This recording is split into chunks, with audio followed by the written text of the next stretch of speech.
Magandang araw kaibigan. Welcome ulit sa Pinoy Recaps. Ang pelikulang ibabahagi ko ngayon ay ang action thriller movie na The Amateur na ipinalabas ngayong taon 2025. Ang bida nating si Charlie ay isang tahimik na CIA cryptographer. Ang trabahong ibang level na analyst dahil isa lang namang genius ang lalaki na may 170 IQ. Nasa highly classified division nakapwesto si Charlie. Top-notch talaga ang security level ng agency. Eniscan ng high-tech security system ang bawat empleyado habang papasok o palabas ng building.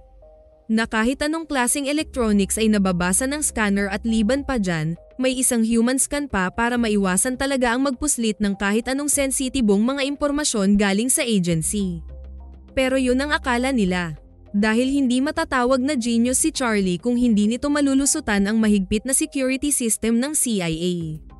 Isang araw, naghahanda na ang kanyang asawang si Sarah paalis. May business conference itong dadaluhan sa London. 5 araw itong mawawala kaya niyaya siya nitong sumama na lang sa trip pero tumanggi siya dahil may kailangan umano siyang tapusin sa trabaho. Nang araw ding iyon, nakatagpo niya sa building ang field agent na si Jackson. Naging kaibigan niya ito simula noong tinulungan niya sa problema sa computer. At ngayon ulit, may papatingnan na naman sa kanya ang agent. At pati pagpasok ng department ni Charlie, may chip sa ID, body scanner din at entry pass sa kanyang mismong opisina. Bago magtanghalian, nakatanggap siya ng mensahe sa kanyang anonymous source na nagngangalang Incoline. 5 taon na siyang nakikipag-usap dito pero hindi pa rin niya alam kung ito ba ay babae o lalaki.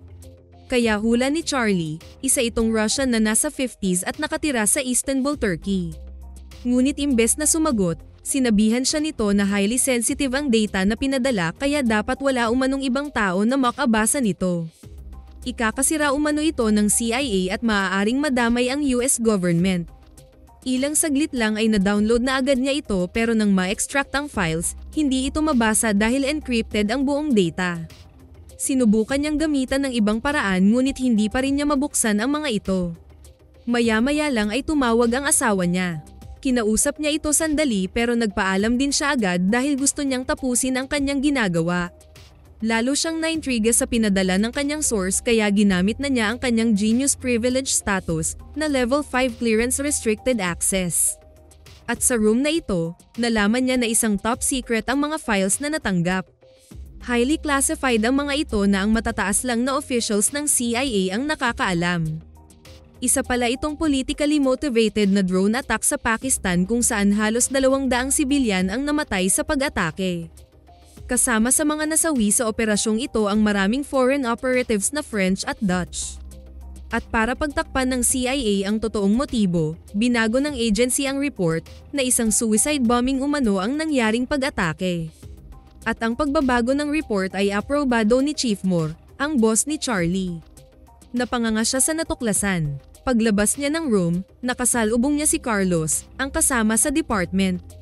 Nabanggit niya dito na may natanggap siyang confidential data pero hindi niya sinabi kung ano ito. Sagot lang ni Carlos sa kanya na mas mabuting wag na lang siyang mag-ingay tungkol sa nalaman. Kinagabihan, tinawagan ni Charlie si Sarah pero hindi sumagot ang asawa kaya nag-iwan na lang siya ng voice message. Nang sumunod na araw, nagulat siya nang makita ang boss sa loob ng kanyang opisina. Paminsan-minsan lang niya itong nakikita kaya medyo kinabahan siya. Sabi nitong halata umano siyang hindi nanonood ng news dahil pumasok pa siya sa trabaho. Dagdag nito na kailangan niyang sumama sa director's office. At sa unang pagkakataon, nakilala ni Charlie ang bagong director na si Samantha. Dito na rin niya nalaman na may nangyaring pag-atake sa isang hotel sa London, kung saan nasawi ang kanyang asawa. Hindi siya makapaniwala sa narinig.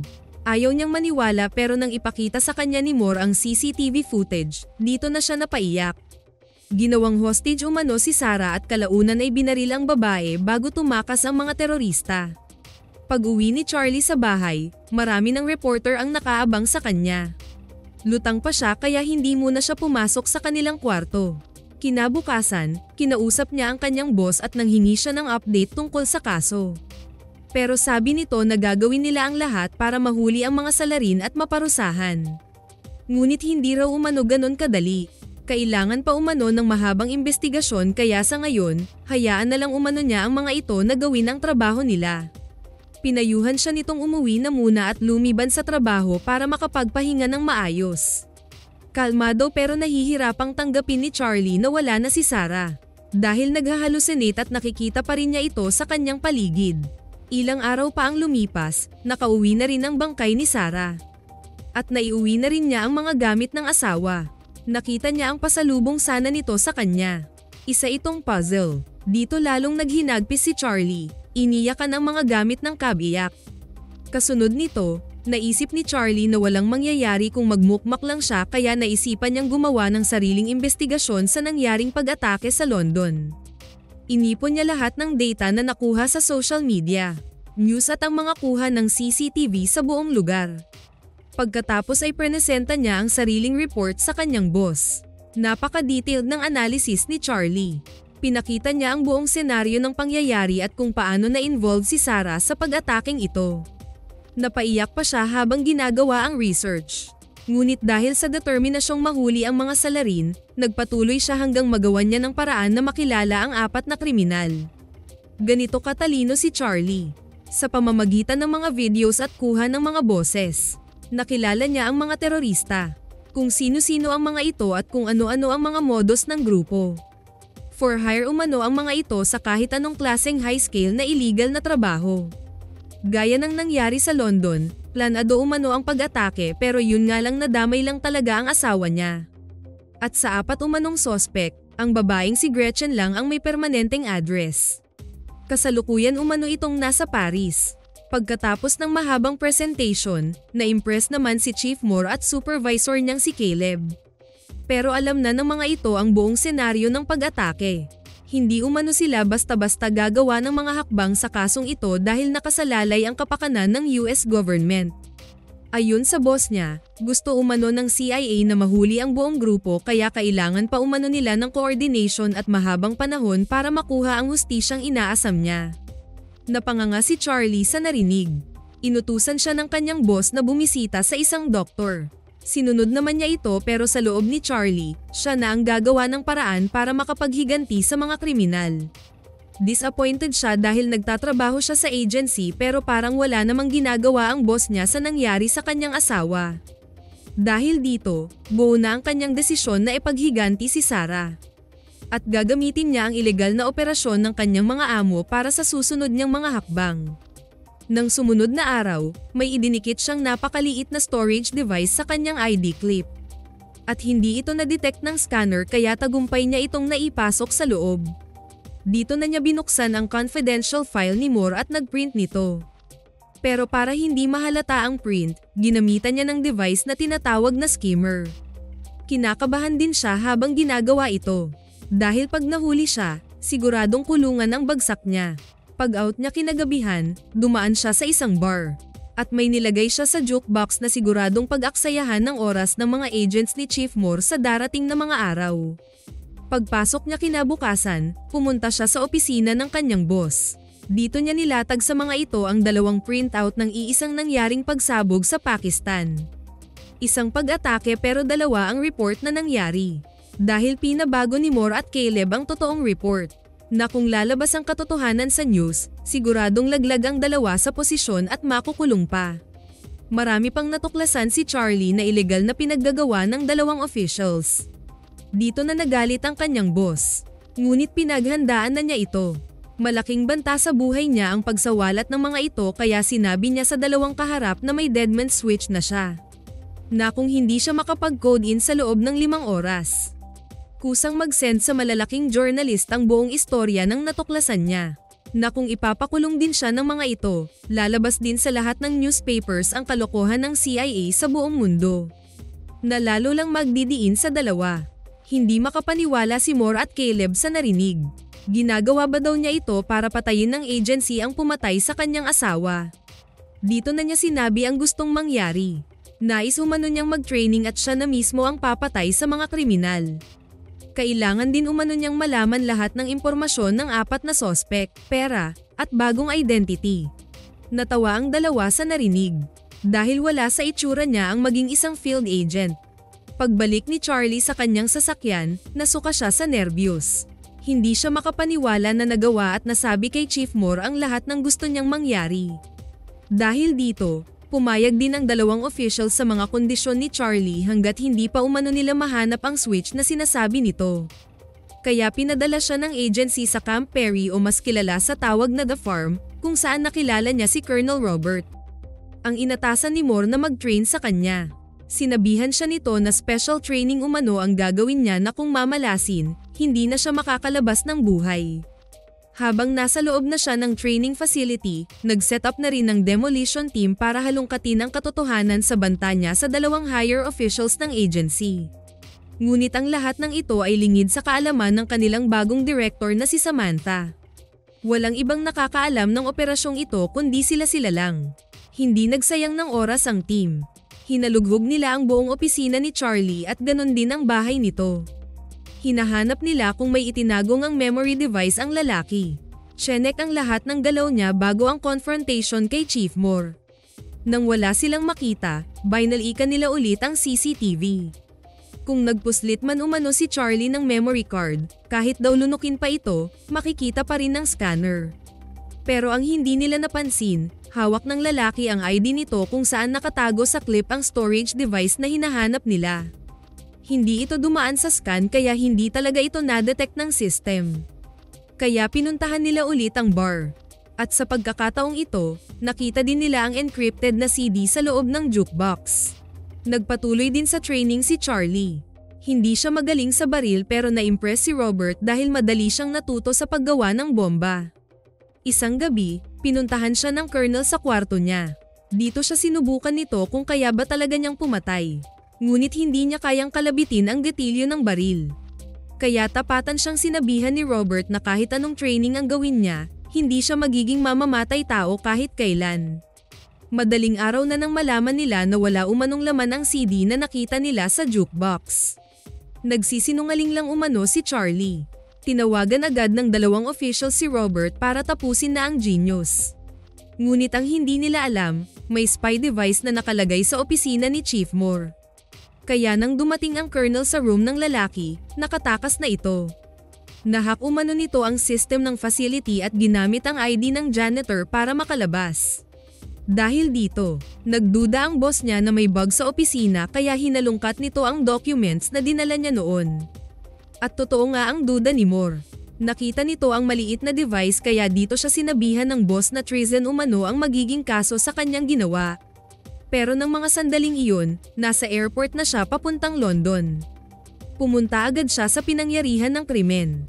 Naupo siya sa tabi ng mga inalay na bulaklak at naalala ang araw ng kaarawan kung saan niregaluhan siya ng maliit na eroplano ng asawa.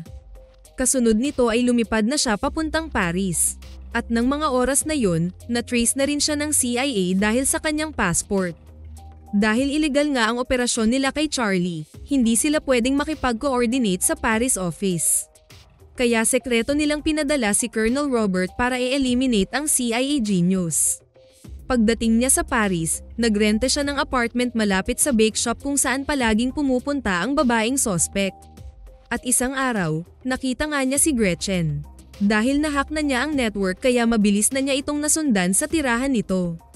Kinagabihan, habang nasa labas ang babae, pinasok niya ang unit nito. Una niyang tiningnan ang calendar at nang makita niya ang baril sa drawer, kinuha niya ito. Maya-maya pa ay pabalik na ang babae kaya nagmamadali siyang lumabas. Nakaabang siya sa may hagdan at pagdating nito sa pinto, tinutukan niya ito ng baril pero wala siyang lakas ng loob na kalabitin ang gatilyo. Kaya mabilis na niyang nilisan ang lugar. Kasunod nito ay nag-research siya tungkol sa clinic na nasa schedule ng babae. Isa pala itong allergy clinic, kaya bumili siya ng napakaraming bulaklak para isabotahe ang session nito. Nahack niya ang computer ng clinic kaya lumabas muna ang doktor ng babae. At dito na siya pumasok sa loob, habang tinatanong niya nasaan ang leader nila, nilalagay na niya sa tube ang pollens. Kahit na-trap na si Gretchen ayaw pa rin itong magsalita. Dahil naawa na rin siya dito, binuksan niya ang chamber. Dito na lumaban ang babae. Nahirapan din siya dahil sanay ito sa training. Kaya nakatakbo ito at nakalabas ng building. Ngunit nabundol ito ng isang van. Sa lakas ng impact, namatay agad ang babae. Kinuha niya ang cellphone nito at mabilis na tumakbo pabalik sa kanyang apartment. Nagmamadali siyang nagligpit ng gamit at sumakay ng bus papuntang Marseille, France. Nang mga sandaling iyon, nalaman na din ng CIA ang nangyari kay Gretchen. Kaya nang tanungin ni Samantha Seymour tungkol dito, na ang agency umano ang tinuro ng French ambassador, todo deny ang deputy dito. Hindi umano sila ang nagtamba sa babae. Balik kay Charlie, pumasok siya sa isang bar. Nang medyo nahihilo na siya, namalikmata na naman siya sa kanyang asawa. Ngunit nahimasmasan siya nang makita si Robert. Kaya alisto niyang kinuha ang gamit at patakbong nilisan ng bar. Buong akala niya nakalayo na siya sa Colonel kaya pumasok siya sa isang club. Pero nasundan pa din pala siya nito kaya nagmamadali siyang pumasok sa CR. Akala din ni Robert na wala na siyang kawala kaya nag-antay lang ito sa kanya sa labas. Dahil pala sa cellphone ni Gretchen na nasa kanya kaya umano siya nasusundan nito. Ayun dito, kahit gaano man kaganda ang mga plano niya pero tinablan siya ng panic, papalpak pa rin umano siya. Mataas ang kumpiyansa ng Colonel na may tamba na siya nito pero nakalimutan nito na magaling gumawa ng bomba ang genius kaya ilang saglit lang, biglang sumabog ang CR ng club. Dahilan para matakasin ni Charlie si Robert. Nang sumunod na araw, kinausap niya ang kanyang anonymous source na si Inqueline. At tama nga ang hinala niyang nasa Turkey ito naka-station. Tinulungan siya nitong makapasok sa Istanbul sakay ng cargo plane. Pagdating niya sa bansa, dito niya nalaman na babae pala ang kanyang source. Asawa pala ito ng totoong Russian agent. Simula umanong mamatay ang Kabiyak, ito na ang gumamit ng codename ng asawa. Dinala siya nito sa isang hideout na nasa tabing dagat. Willing naman si Inqueline na tulungan siya para maitamba ang 3 pang target. Kaya sabay nilang pinag-aralan ang mga ito. Ngunit medyo nahihirapan silang hanapin ang pinaka-leader ng grupo kaya uunahin na daw muna niya ang dalawa. Balik sa CIA. Nahihirapan din gumalaw ang demolition team ni Moore at Caleb kaya kailangan umano nilang bantayan ang 3 target ni Charlie para mahuli nila ang lalaki. Sa kabilang banda, kinausap ni Samantha si Moore. Dahil baguhan ito kaya gusto nito ng transparency sa agency. Ito din ang pakiusap nito sa kanyang deputy, full transparency at buong cooperation. Sumang-ayon naman ito sa sinabi ng babae pero alam ng director na may tinatago pa ring operation si Moore. Pagbalik ni Samantha sa kotse, nalaman nito ang pagpadala ng deputy kay Robert sa Madrid kaya nag-utos din ito na magpadala ng sarili nilang agent. Sunod na target ni Charlie ay si Mishka na kasalukuyang nasa Madrid. Madali lang niyang nahanap ang lalaki dahil mahilig ito sa sosyalan. Regular itong nag-swimming sa isang kilalang hotel kaya sinabutahin niya ang pool. Nang isasagawa na niya ang trabaho, nakita na siya ni Robert. Ngunit ang hindi alam ng Colonel, nakamasid na rin pala ang agent na nagbabantay kay Charlie. Akala ni Inqueline, kasama ni Robert ang isa pang agent kaya sinabihan siya ng babae na abort na ang mission. Pero gusto niyang tapusin ang trabaho. Maya-maya pa habang nasa pool na si Mishka, tinanong niya ito sa location ng kanilang leader. Pero wala itong balak na magsalita kaya pinindot niya ang switch ng device na bumasag sa salamin ng pool. Sa isang iglap, tuluyan nang nasira ang swimming pool at kasamang bumagsak sa baba ang kanyang target. Mabilis na siyang tumakas. Binibigyan siya ng instructions ni Inqueline. Ngunit nakasunod din agad sa kanya si Robert. Pero sakto ding sinugod ng isa pang agent ang Colonel kaya naglaban ang dalawa. Nanaig si Robert pero tinamaan naman ito sa tiyan. Lalapitan pa sana niya ang Colonel pero sinabihan na siya ng babae na tumakas na. Alam na ni Samantha ang ginagawa ni Moore kay Charlie. Pero nag-aantay lang ito ng tamang pagkakataon. Samantala, tuloy pa rin ang pagsunod ng demolition team kay Charlie. At nalaman na din ng mga ito na tinutulungan siya ng isang Russian agent, si Inqueline. Pero kalaunan, nakatanggap din sila ng impormasyon na ang asawa na ng agent ang nagpatuloy sa paggamit ng codename nito. Dahil dito, nakipag-coordinate na din sila sa Russian station sa Istanbul. At nang gabing iyon, nilusob ng Russian agents ang kinaroroonan nilang dalawa. Mabilis silang nakalayo sa mismong bahay dahil may sekretong exits ang babae pero nakahabol pa rin ang mga kalaban dahil tabing dagat ang kalsadang dinaanan nila. Niretreat sila ng mga ito at tinamaan ang babae. Tuluyan na silang nakatakas pero hindi na nakaligtas si Inqueline. Kinuha niya ang cellphone nito saka umalis. Ilang araw bago namatay ang babae, nagpadala ito ng mensahe sa isa pa niyang target na si Elish. Ang message ay patibong lamang para humarap sa kanya ang lalaki. At ngayong wala na si Inqualine, saka pa nag-reply si Elish. Kaya pumuslit si Charlie papuntang Romania para tapusin ang pangatlo niyang target. Samantala, habang nag-aantay siya sa meetup day, gumawa muna siya ng isang diversion para guluhin ang demolition team. Gamit ang ilang software, hack niya ang system, at nilagay ang mukha niya sa iba't ibang lugar. At nakapture nga nila sa magkakaibang bansa si Charlie na ang totoo nasa Romania lang siya. Nang makaharap na niya si Elish, nahulog na ito sa patibong niya. Nasa harapan na nito ang bombang tatapos sa buhay nito. Kahit sinabi pa ng lalaki ang mga impormasyong kailangan niya para mahanap si Horst, iniwan niya ito. Kaya ilang segundo ang lumipas, sumabog na ang ginawa niyang bomba. Paglipas ng ilang araw, nakapasok na si Charlie sa Russia.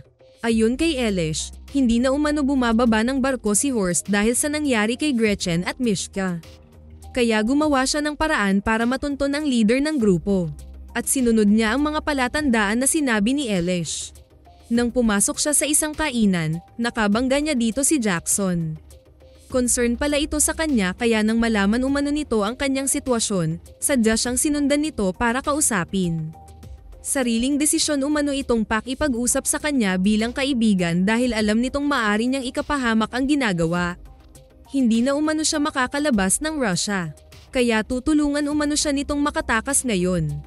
Hindi umano gugustuhin ng asawa niya na mamatay siya sa lugar na ito, nag-iisa. Kailangan na umano niyang umuwi. Ngunit desidido siyang tapusin ang naumpisahan. Wala na umano siyang uuwian dahil wala na rin si Sarah. Naintindihan siya ni Jackson. Disappointed ito pero hindi na rin siya pinilit ng agent. Pag-uwi niya kinagabihan, bitbit ang iba't ibang gamit para sa gagawin niya sa barko ni Horst. Pinag-isipan niyang mabuti ang gagawin bago pumasok sa lungga ng kalaban. Nang sumunod na araw, sinadya niyang mapansin ng mga tauhan ni Horst. At gaya ng plano niya, kinuha siya ng mga ito. Ilang oras ang lumipas, nakarating na rin siya sa barko ng leader ng grupo. Hindi ito na-impress sa mga gamit na nakuha sa kanya. Pero ang hindi nito alam, nasa relo ni Charlie ang transmitter para ma-hack ang barkong sinakyan nila at kusa itong maglayag patungo sa Finland. Nang magharap na sila, humingi naman ng tawad si Horst sa pagpatay kay Sarah. Dahil kailangan umano niyang gawin iyon. Kahit kalmado, galit na galit si Charlie sa kaharap. Dito niya ito sinumbatan na kaya hindi sila mag-alaw ng CIA dahil binabayaran sila ni Moore at Caleb para gawin ang mga illegal na operation ng mga ito. Sagot ni Horst na hindi umano ito tungkol sa trabaho nila kaya siya nandito. Hindi naman daw naghirap ang kanyang asawa sa pagkamatay nito pero bakit daw tinorture pa niya ang tatlong kasama? Dahil alam umano nitong hindi niya kayang pumatay ng malapitan dahil hindi raw siya mamamatay tao. Gaya ng ginawa ni Robert noon, sinubukan din siya ni Horst kung kaya ba niyang pumatay sa malapitan. At sa pangalawang pagkakataon, hindi nga niya ito magawa. Pero pinaramdam niya sa lalaki kung ano ang pakiramdam ni Sarah noong nakaluhod na ito at mamatay na.